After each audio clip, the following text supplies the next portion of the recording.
Hello, this is one of my 200 talks on the history of Western art, and I've divided these talks up chronologically into sections.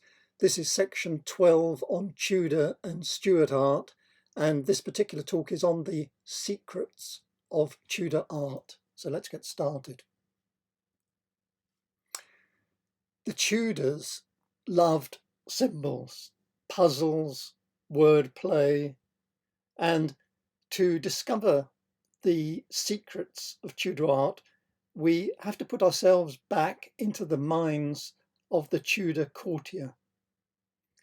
There were concepts that are alien or unknown to us today in which interpretation hinges. Some of the most important are, for example, the divine right of kings, magnificence, chivalry, and melancholia. And I'll start with what I think is one of the most puzzling, Melancholia. This particular cabinet miniature was commissioned by Henry Percy, known as the Wizard Earl. He was the 9th Earl of Northumberland. He was a well-known Elizabethan intellectual, and this was painted towards the end of the Elizabethan period in 1894 or 5. His library was the largest in England. He used a telescope to map the moon months before Galileo. He may have been the first person to observe sunspots. So what's going on here?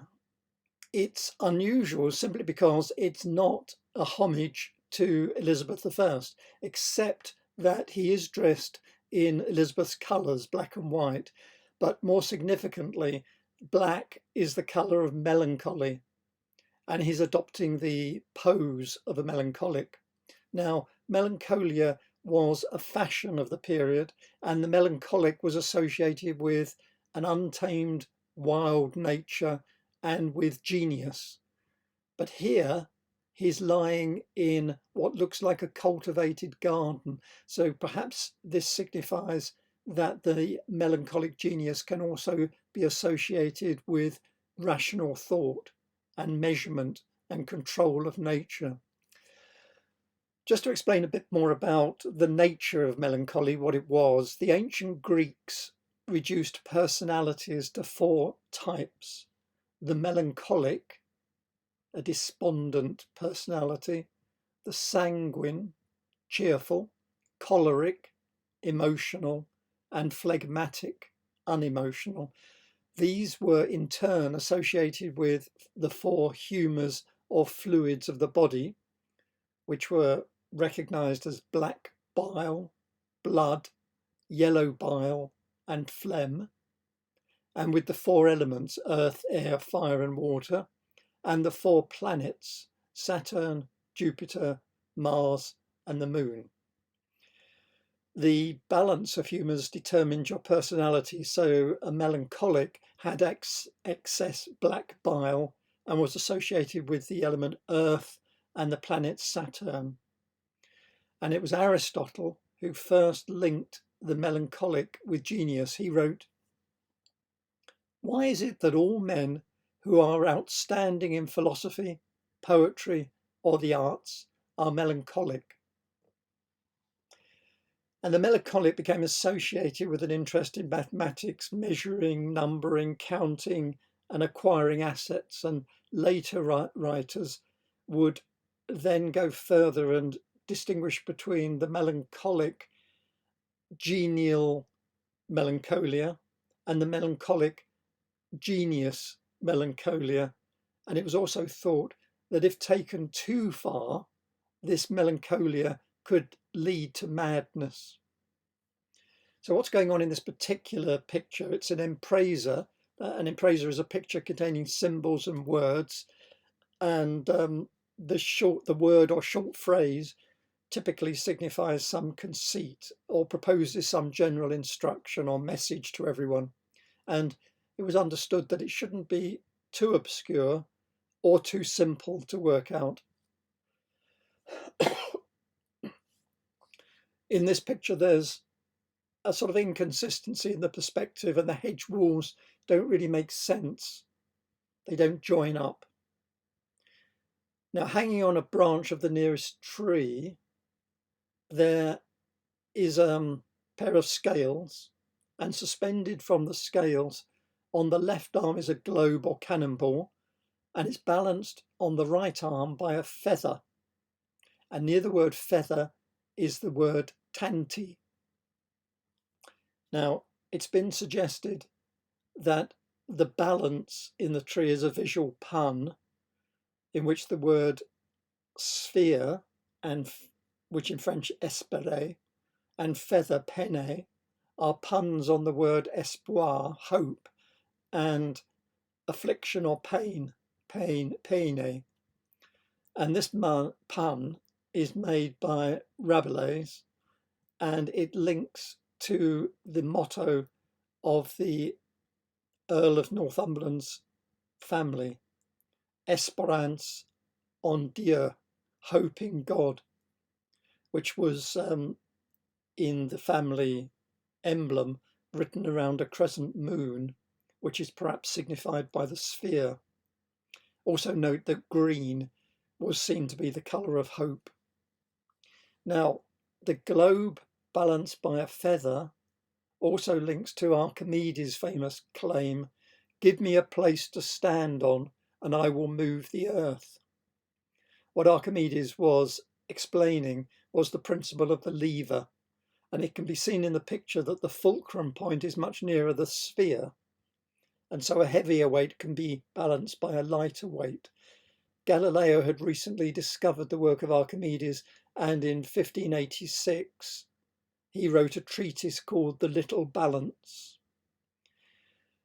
Now, coming on to the word tanti, it's difficult to interpret because in Latin it means so much, referring to a trifling amount, and in Italian, penne, feathers, are tanti in the sense of so many are needed to create any sort of weight. So it could be that tanti means worth so much, or this much I weigh. But let's move on to the figure of Northumberland on the ground. It could also be a subtle symbol linked in. The book near his head refers to the intellectual effort associated with science and mechanics. The gloves at the other end of his body and near his hand signify the manual labour of scientific experiment, and so the complete symbol signifies the balance between theory, the head, and practice, the hand, in all science. And this debate about whether science was mechanical or intellectual was much debated in the 16th century because, as Aristotle pointed out, the intellectual arts are nobler than the manual arts. There's also a political interpretation. If you look at the tree on the left, you'll notice a branch has been cut off. This could be the beheading that took place of both his uncle and great uncle, signified by the beheaded branch. And this is balanced by hope. And between the sphere and the feather, there are two trees, referring perhaps to the two generations of ancestors dishonoured by the beheading. The impraiser could therefore, in total, refer to the family's precarious balance between hope and affliction, or it could demonstrate his learning through its reference to the theorem of Archimedes. Let's move on, though. This is by Albrecht Dürer, the German Renaissance master. He crafted this intricate engraving in Nuremberg, where he lived from 1471 to his death in 1528. He was deeply engaged in humanist circles, and when he produced this in 1514, he was at the height of his career, known throughout Europe, commissioned by patrons like Emperor Maximilian I, grappling with intellectual and artistic challenges. Now, one of the versions of Melancholy, this engraving, is now in the collection of the Metropolitan Museum of Art, the Met. and it shows a brooding winged figure, often interpreted as the personification of melancholia, or a spiritual self-portrait of Dürer, or possibly both. She's surrounded by geometric tools, a magic square on the wall behind her, just above her left wing, symbols of measurement reflecting his fascination with mathematics. The central figure is resting on her hand, gazing pensively amid a compass, a polyhedron, an hourglass, suggesting creative paralysis. In the background, there's a bat-like creature with carrying the title Melancholia I, and a distant comet evoking Saturn's influence. Dürer here his drawing is meticulous. It's cross-hatching, shading, creating this nocturnal introspective mood, which is associated with darkness and melancholia as a mark of genius. Excuse me. Now, this particular work was known in Elizabethan England, as Dürer's prints were widely circulated. They were easily reproducible, and they reached England through trade and scholarly networks.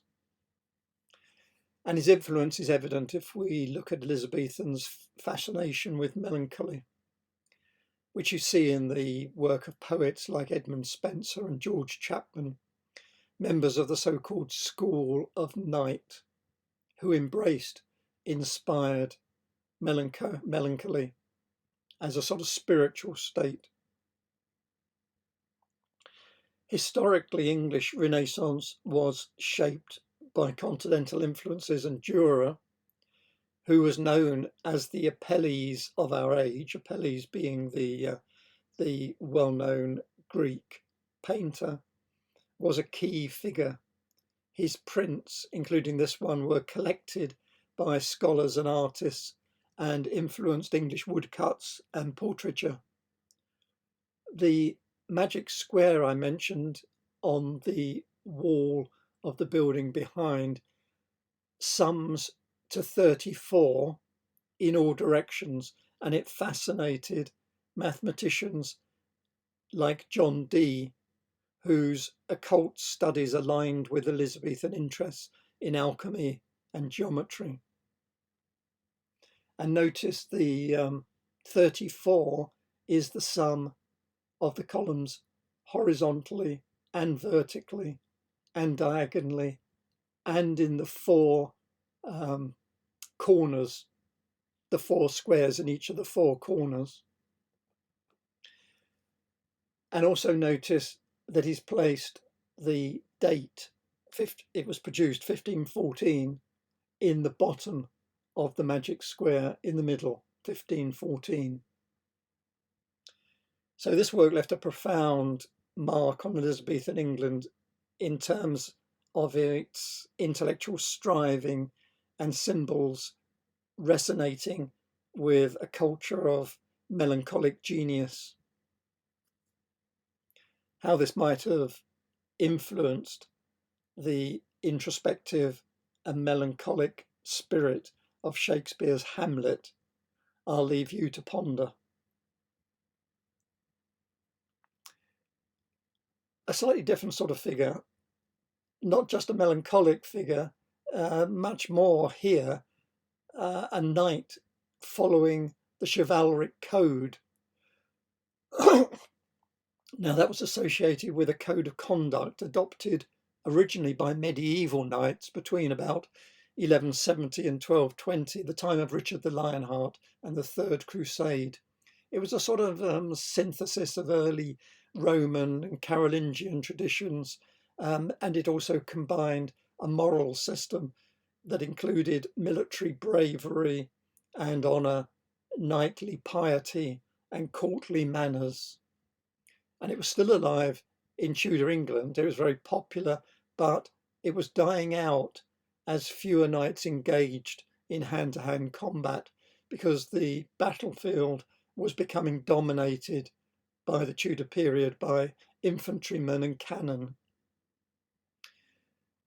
Now, Elizabeth I entered into this tradition of the chivalric code because she could use it to control her courtiers. Because the chivalric code includes the knight's duties to his lord, to God, and to women.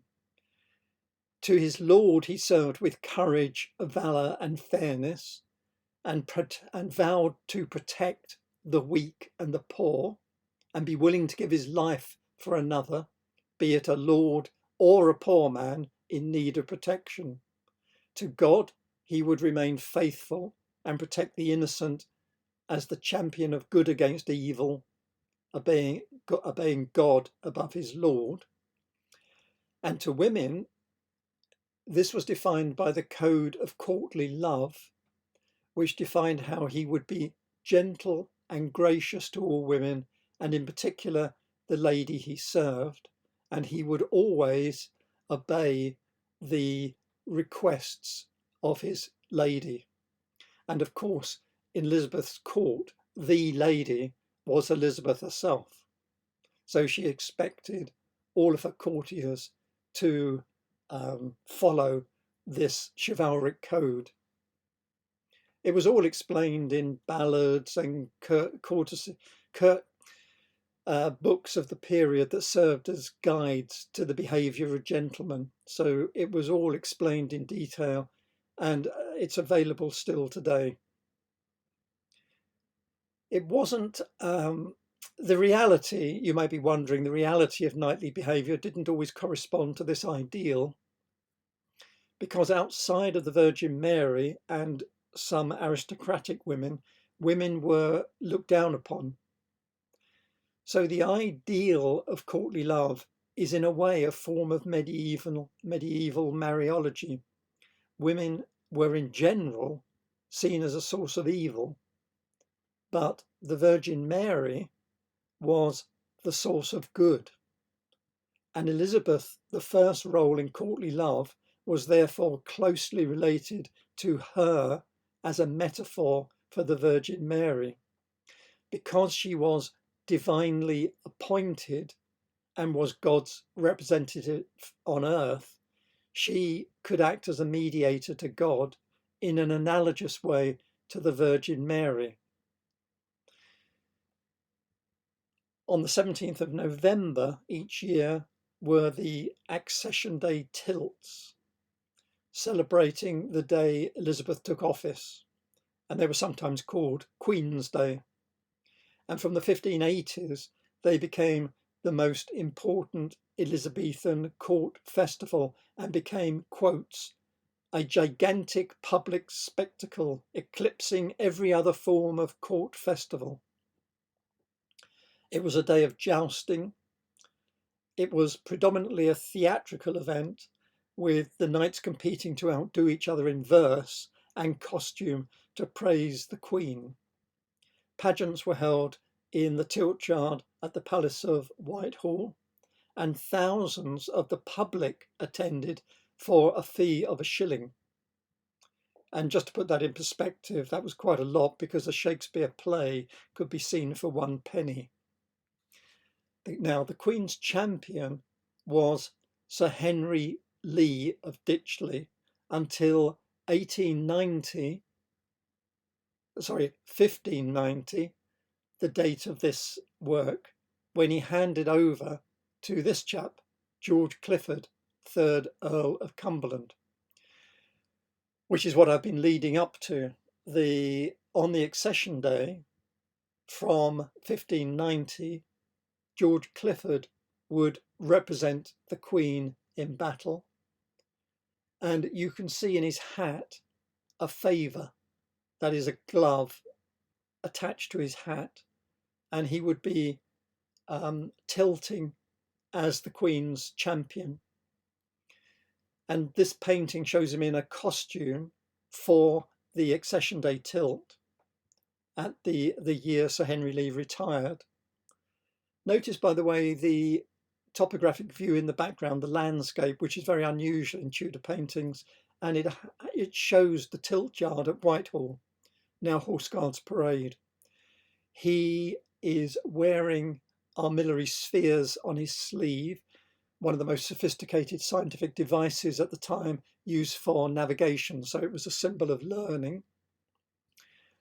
And the tilt itself was a stylized event for the very rich, a bit like polo today. It was dangerous, but it wasn't a combat intended to injure or kill. Injuries were due to accidents, such as being knocked off a horse. It's true that Henry II of France did die in 1559 while tilting. That's because he left his visor open and a wooden splinter went through his eye into his brain. And just to explain about the splinter, the lances were made of very light wood that splintered easily. They were hollow. In order to avoid knocking the other person off their horse and injuring them. And the winner was the person with the most broken lances. In other words, the person who had scored the most hits. And there were scorecards still existing today. We still have a few showing the number of broken lances for each contestant. Of course, all of this was an anachronism in Elizabethan times. They didn't do, they didn't take a lance into battle. It was a time of cannons. It was a revival of medieval jousting. Now, final point is look at the shield on the tree. It's a pasteboard shield. It contains his impresa. It would have been placed in the Shield Gallery at Whitehall so that visitors could come up and look at all the shields, discuss their meaning, try and decode what the meaning was. Now, this one has the motto Hasta Quan on it, meaning when the spear, suggesting that he will use his spear or lance to defend the Queen until the image comes about. And the image shows the sun, the earth, and the moon all aligned, suggesting both a solar and a lunar eclipse occurring at the same time. And it was known that this would never occur. And so what he's saying is he will defend the Queen with his spear until the end of time. Incidentally, the smock that he's wearing is over his armour, and it would have been removed just before the joust. And he would have had a real shield that was used during the joust rather than this pasteboard shield, which was used to convey a message that would amuse the Queen. This is often misunderstood, this portrait of Captain Thomas Lee by Marcus Garretts, 1594. Thomas Lee was related to Sir Henry Lee, who I just mentioned, the Elizabeth I's champion. And Henry Lee would have helped devise the complex symbolism of this portrait. Now, Thomas Lee served in the English colonial forces fighting in Ireland. His bare legs are a fantasy. They evoke the dress of the Irish soldier, but also that of a Roman hero. But he's wearing, anachronistically, an expensive embroidered shirt. He's carrying a very expensive inlaid pistol and expensive Northern Italian Spanish-style helmet, making it clear he's a gentleman, even though his bare legs are suggesting a poor Irish soldier. He's standing in the shelter or lee of an oak, referring to his name, Thomas Lee. The landscape indicates he's in Ireland, and the armed men, a bit difficult to make out in this picture, but the armed men in the wood by the water on the right refer to his exploits at the Battle of Erne Ford the previous year. there's a Latin quote in the trees from Livy's History of Rome, which roughly translates both to act and to suffer with fortitude is a Roman's part. And Livy was referring to a Roman hero, Gaius Mucius Scaevola, who stayed true to Rome even when amongst his enemies. He entered the enemy's camp and was discovered, and in order to show that he couldn't be tortured, he thrust his hand into the fire and held it there. Now, why all of this symbolism representing Thomas Lee? What's going on here? Thomas Lee was suspected of treachery, treason, and he visited London in 1594 to refute this. And we believe his uncle, Sir Henry Lee, helped him devise the complex symbolism in order to refute it. And he got one of the leading painters of the period, Marcus Gerrits, to paint this picture to present to Elizabeth. Notice his drooping wrist.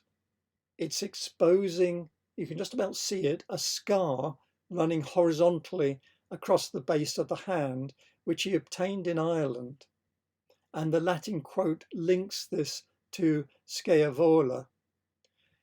The implication is that his faithfulness to the Queen has led to his injury, like Scaevola, the Roman. However, Thomas Lee was a man described at the time as rash of speech and other unadvidedness,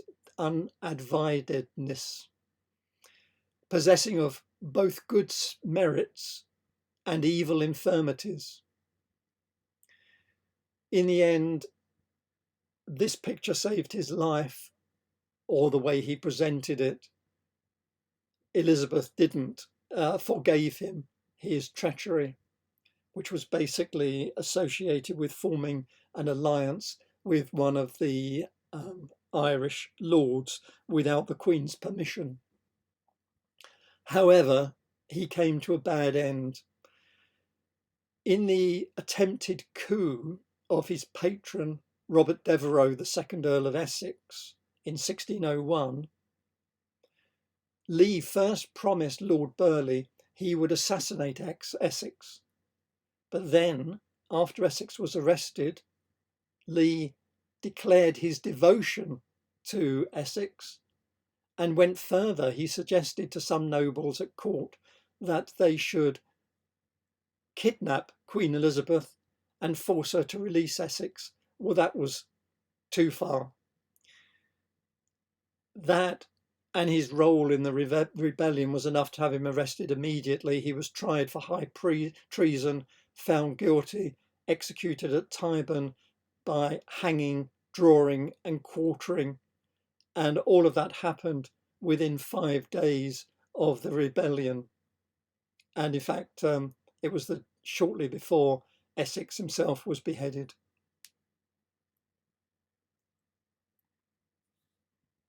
This is Hans Holbein the Younger's The Ambassadors, a complex double portrait completed in 1533. We know who the men are. One is Jean de Danville, the other is Georges de Selve. They were two diplomats posing here before an elaborate backdrop filled with musical instruments and scientific instruments, symbolic objects. This is one of the most complex pictures to decode. Books have been written about it. For example, an interesting one to read is John North's The Ambassador's Secret. The whole book is about this work. It's a masterwork of layered symbolism, and it's believed that the scientific instruments contain hidden religious references. And I find John North's theory intriguing. What he argues is that it refers to, the whole painting is referring to the date and time of Christ's crucifixion, intertwining Renaissance science with Christian eschatology, because 1533 was believed to be 1,500 years exactly after Christ's death, and the scientific instruments on the table, North argues, refer to April the 11th, 1533, which was Good Friday, and in particular to 10:30 a.m., some say 9:30 a.m. in the morning.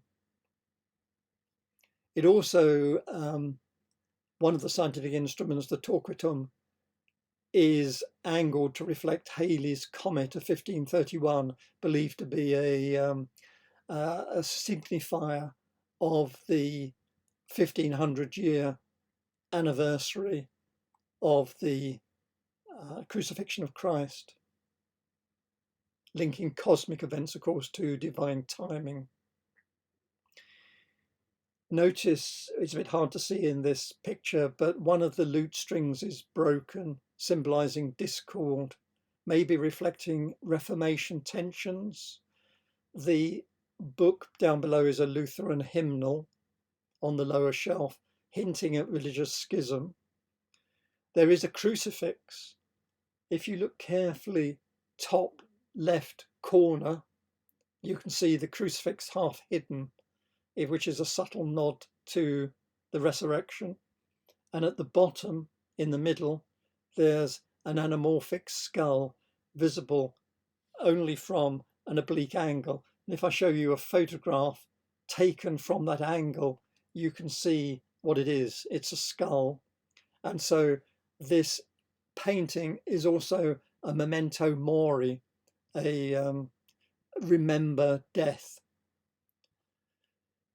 and the inevitability of death. So in all, it's a clever integration of symbolism using the latest scientific instruments, realism with the two portraits, and Holbein's skill in blending artistic beauty with these profound themes. It's a masterwork in symbolism, coded messages, and hidden signs.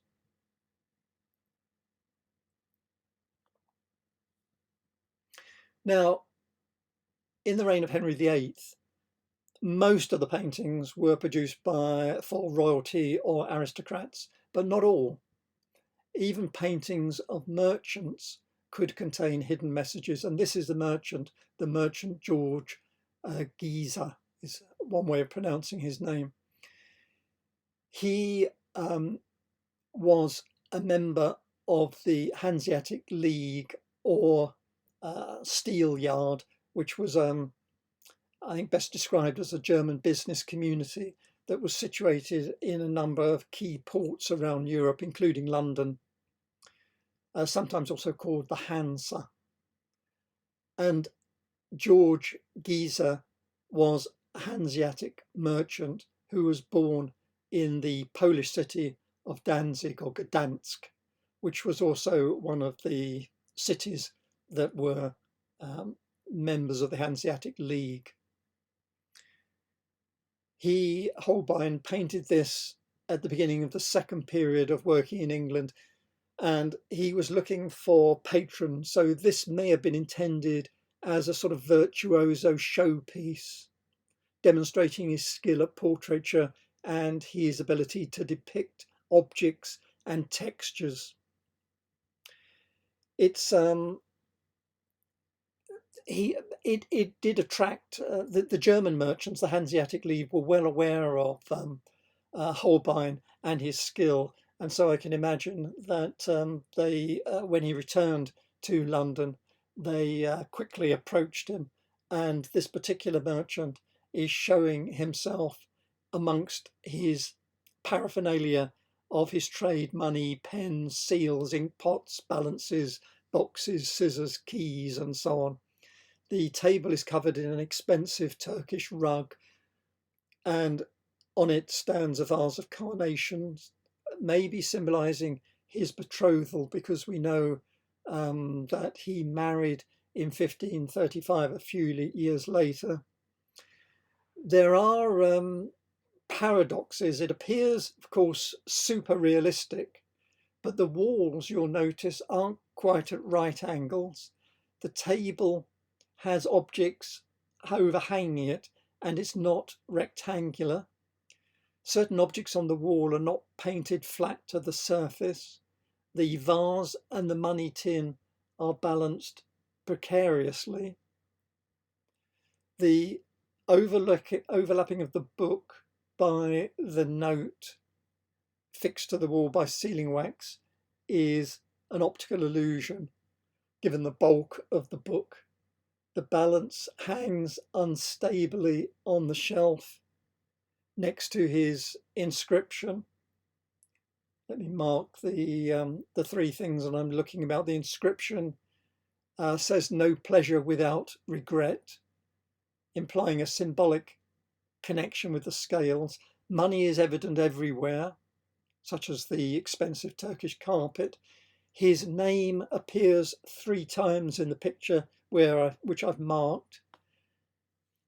On the letter he's holding, it says "no pleasure, no joy without sorrow." And look at his look. It's a difficult look to interpret, but he looks disconcerted in a way, as if we shouldn't be looking at his secret personal realm, invading his privacy, in other words. And the sign at the top says, "This picture of George that you see records his features, such lively eyes, such cheeks he has, in the year of his age 34. He was 35 at the time, but the German convention was to state the number of full years completed rather than the age of the sitter. He was old for a bachelor in the Hanseatic League. He was a London-based merchant, and the keys suggest he's in control of a warehouse containing expensive goods. So he's probably a well-off merchant. The offices he worked in were in the Steelyard, which is where Cannon, for those who know London, it's where Cannon Street Station now stands. And the Hanseatic League had offices in Cologne, Hamburg, Lübeck, Visby, Gdansk, and they made money by communicating with each other and working out where there was a surplus of goods in one place and a need in another, and they would buy cheaply where there was a surplus and then travel and sell where there was a need. It sounds like a straightforward way of making money, but in those days it was very risky travelling by ship. Ships could be delayed, goods perish, ships founder.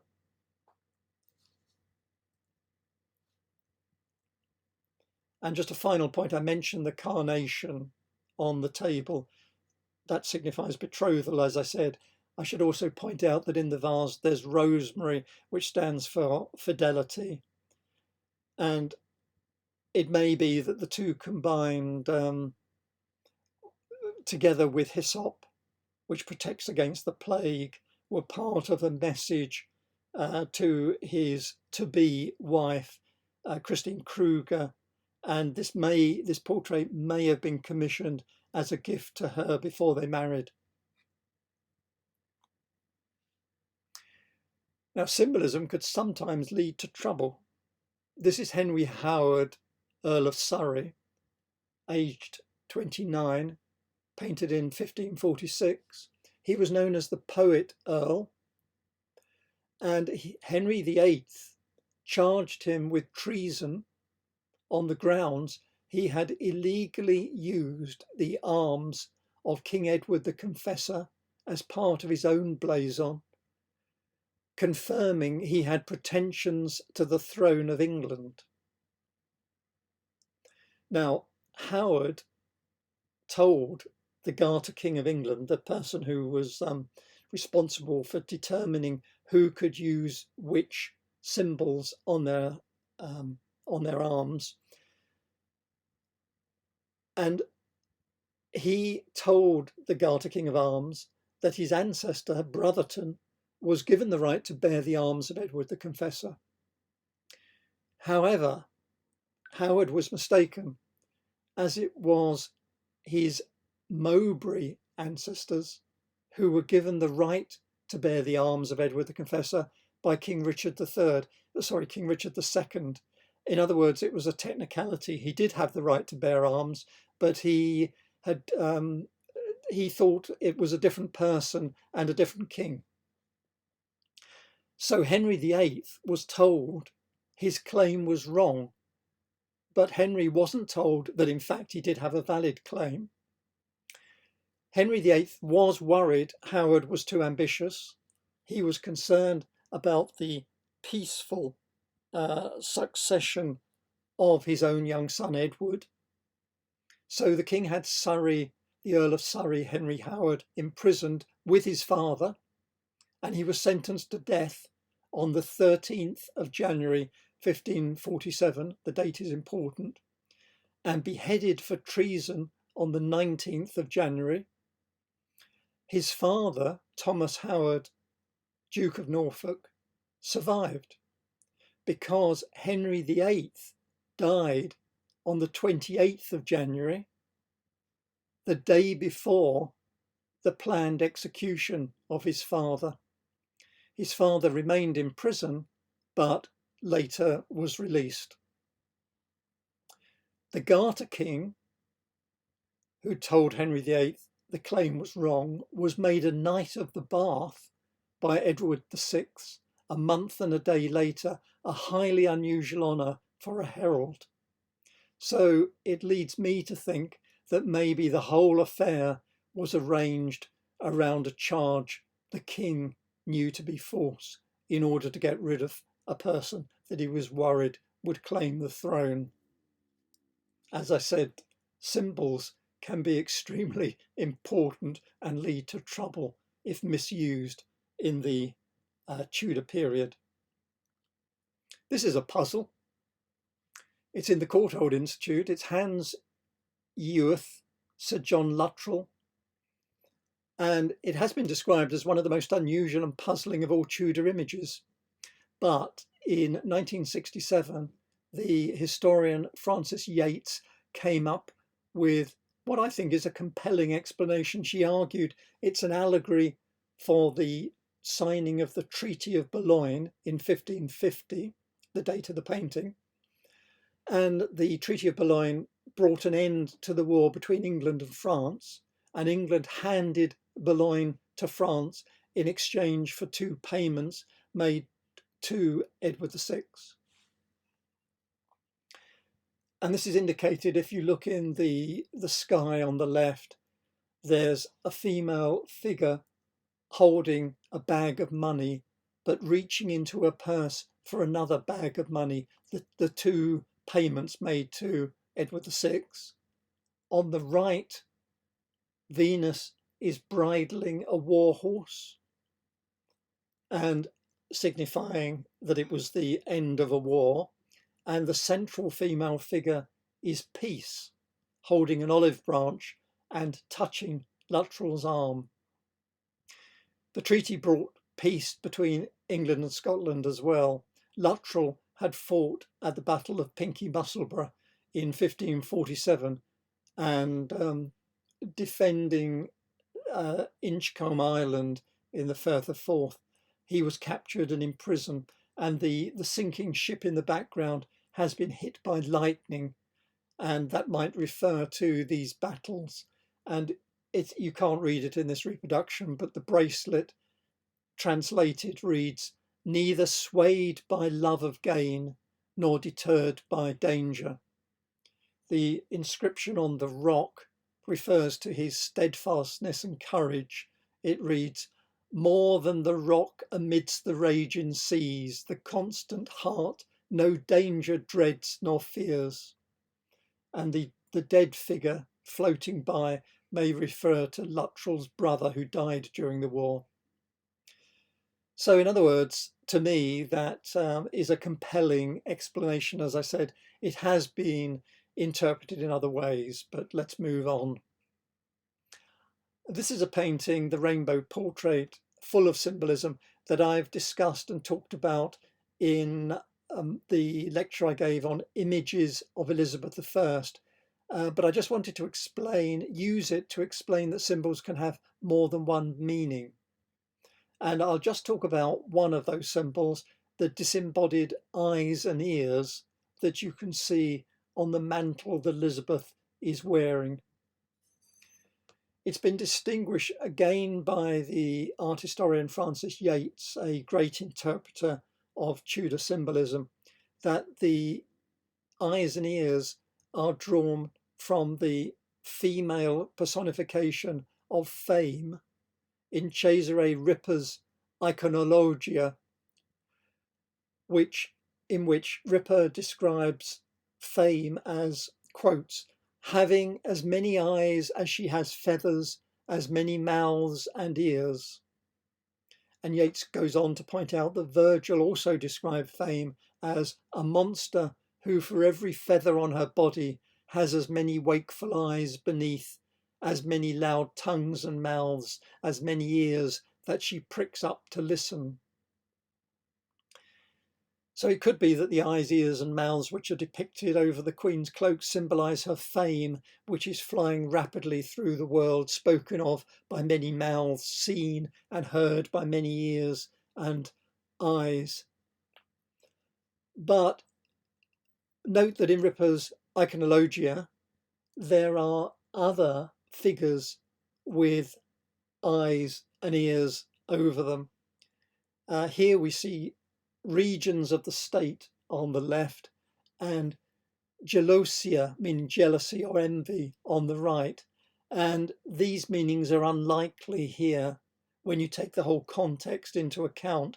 So the point that I'm making here is that interpreting symbols requires a very broad knowledge, because symbols crop up in many different places with opposing meanings. Incidentally, I should also point out an interpretation that I quite like by another historian is that the eyes and ears personify not fame, but Elizabeth's secret service that had protected her and given her political guidance, and the secret messages that they passed on guaranteed peace and national security. And the secret messages they decoded did the same. And this could only be guaranteed by an effective, all-seeing, all-hearing intelligence service.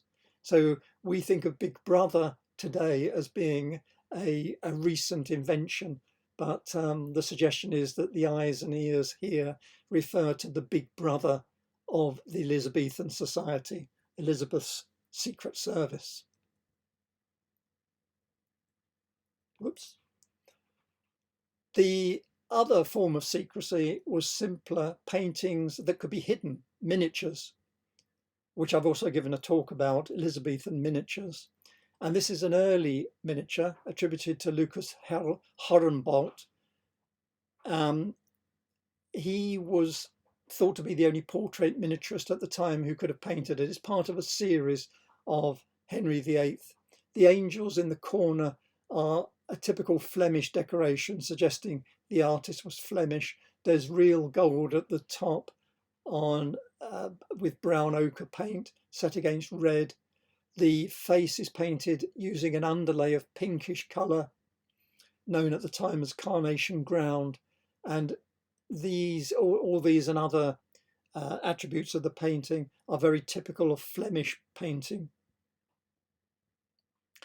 And I just wanted to point out that these miniatures were very popular in the 16th century because they were portable.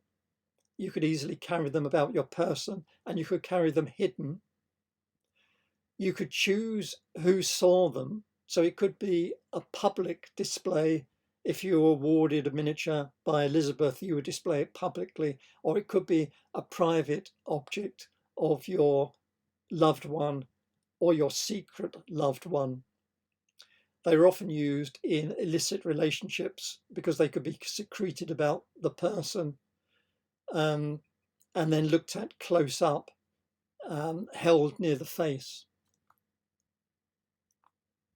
Another miniature, I'm showing you this one because when Holbein painted this in 1536, it was virtually unknown in England for anyone other than courtiers, the aristocracy, to be recorded in a portrait. Until then, portraiture had been part of a funeral tradition. And this beautiful miniature shows that almost from the time it was invented and became popular, the portrait miniature was not exclusively a court art. There's a puzzle. The puzzle here is over who the sitter is. There's coat of arms painted on a piece of vellum that's long been associated with this portrait, set into the lid, and it identifies the sitter as Mrs. Pemberton. But that's a bit of a puzzle because the only Mrs. Pemberton that appears is the wife of an obscure country gentleman in Northamptonshire, which is far from the court and far from Holbein, who practiced in London. However, recent evidence has given a more likely explanation. The sitter was Mrs. Jane Small, whose maiden name was Pemberton, and Jane was the wife of a prosperous London merchant, Nicholas Small, and he was a close neighbour of Holbein. So it looks perhaps as though they knew each other and he painted this as a commission for his friend.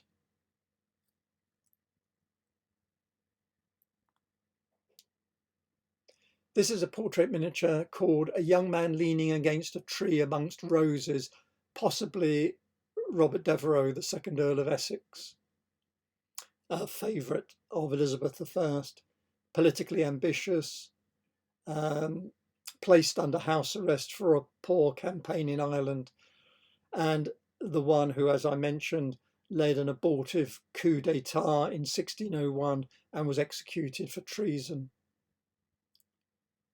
Now, in the last years in England, Holbein had learnt to paint miniatures.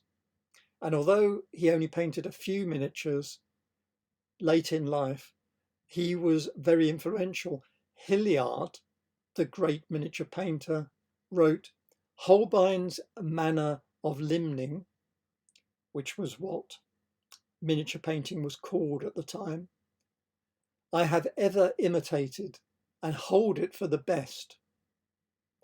The reason I give you that quote is that Holbein clearly influenced the great Hilliard. Hilliard, of course, went on to develop the flat, linear, two-dimensional style that I talk about in detail in my talk on Elizabethan miniatures, which became the hallmark of Elizabethan miniature painting. The combination, this particular painting is meant to be puzzling and obscure because it's a form of impresa. It was understood only by those with the intellect and sufficient learning to fathom the meaning. The Queen led this fashion. She was a great intellectual. She could speak 6 languages, I think it was, fluently by the time she was 11.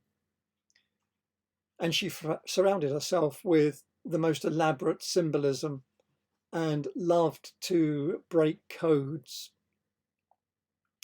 So in this case, we see the young man dressed in the colours of Elizabeth, black and white, surrounded by white roses. There's a Latin motto at the top, which translated reads, "My praised faith procures my pain." Now the roses which entwine the young man are single 5-petalled roses known to the Elizabethans as eglantine. Rose, of course, would allude to the crown, the Virgin Queen, whose blood mingled with the white rose of York, with the red rose of Lancaster. But the eglantine was more than a rose. It was celebrated as her personal flower. Sometimes Elizabeth appears in portraits with Tudor roses balanced on branches of eglantine. Now, on the accession day in 1590, there was a column erected in the tiltyard of Whitehall Palace, which was entwined by eglantine. And there were poems written about the wearing of eglantine. Wear eglantine and wreaths of roses, red and white, put on in honour of that day. So the young man here is declaring his secret passion for the Queen. The colours, as I said, were her personal colours. He's wearing them symbolically to honour her as tributes to her constancy and chastity. And the tree itself that he leans against was regarded as an emblem of steadfastness. Going further, you could see this as a reference to Pompey the Great, and the young man by inference is identifying himself with Pompey. The Elizabethan translation of Plutarch's Lives, which gave Shakespeare the source for many of his Roman plays, describes Pompey as a great military commander and a general at the age of 23, awarded 2 Roman triumphs by 25, and a popular hero.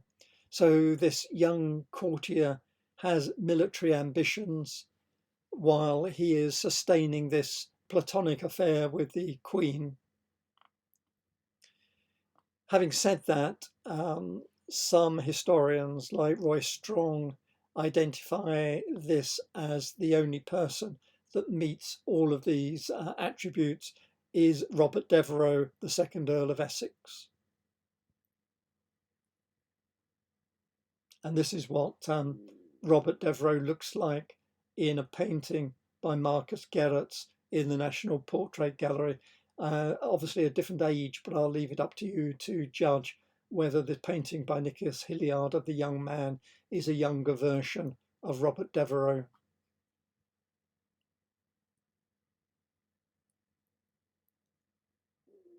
Coming towards the end now, this is a painting by Isaac Oliver, a pupil of Hilliard. The painting is of Edward Herbert, 1st Baron Herbert of Sherbury. The painting was actually produced, as you can see from the date, during the Stuart period, but it shows how this melancholy persisted during the Jacobean period. Edward Herbert is wearing his accession day costume and his tilt armour, and he's with his squire in the background. The casual pose, the babbling brook, the green wood, the untied laces around his collar, all indicate he's a melancholic. And there are many portraits of courtiers in their tilt costumes, so they were clearly very proud of them. They cost a small fortune. And the pose could be lying, sometimes sitting, or as we've seen, standing, occurs frequently in Elizabethan portraiture. Sometimes sitters are posed with crossed arms, sometimes with a floppy hat over the eyes. Typically, scholars are shown sitting or resting with head resting on their hand, as shown here. And all of this is described in a book called The Anatomy of Melancholy, where all of these attributes are spelt out so people knew how to act and how to be portrayed. It's set out of doors because it was believed nature provides the most suitable background for spiritual contemplation. Or sometimes they were shown in an interior, but it had to be a gloomy interior. The impresa on his shield reads Magica Sympathetica, and there's a device on the shield of a heart emerging from flames with sparks arising from the heart. This symbolizes his interest in metaphysics and hints at the divine inspiration of poets and philosophers. So all of this is combined together. There's a show of valor and strength signified by the war horses, armor, helmet, lance, and the squire in the background, together with these symbols of scholarliness and intellectual excellence. So I end again with this enigmatic portrait, which you now know is a soldier who used this painting to save his life, which it did, but later, sadly, he lost his life. That brings me to the end of my talk for today. Thank you again for your time listening and your attention, and I hope you will visit me again very soon. Goodbye for now.